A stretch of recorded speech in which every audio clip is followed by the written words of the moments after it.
Salutations à tous et à tous, c'est Robert Mars pour vous présenter un nouvel épisode de Gloire à Poulpi.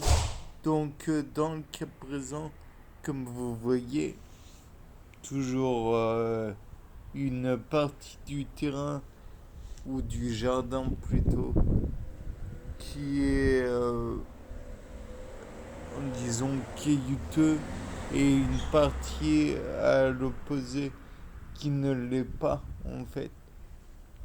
Et je me suis dit que peut-être était-ce parce que de ce côté-ci, donc du côté caillouteux, l'eau n'était pas du tout retenue. Elle s'infiltrait trop dans le sol, ou alors elle était trop évacuée. Et donc les plantes en elles-mêmes ne pouvaient pas être arrosées, ou du moins suffisamment pour permettre quelques autres de survivre. Mais là n'est pas la question. Toujours est-il qu'il n'y en a pas assez et voilà. Du moins, c'est ce que j'ai envisagé. Le fait est néanmoins que du côté le plus verdoyant, on notera aussi qu'il y a beaucoup plus de plantes. Bon, ça c'est en fait déjà que j'ai souligné précédemment.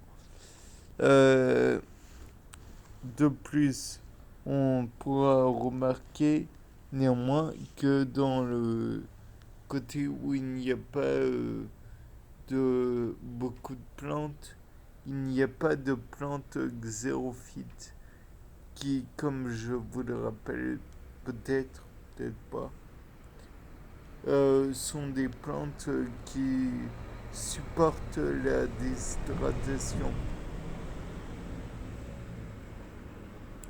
De plus, il est intéressant de remarquer que sur les murs, il n'y a pas de mousse, alors que les bryophytes, donc les mousses communes, pourraient être attirées les par ces substrats qui en fait sont vierges de toute végétation.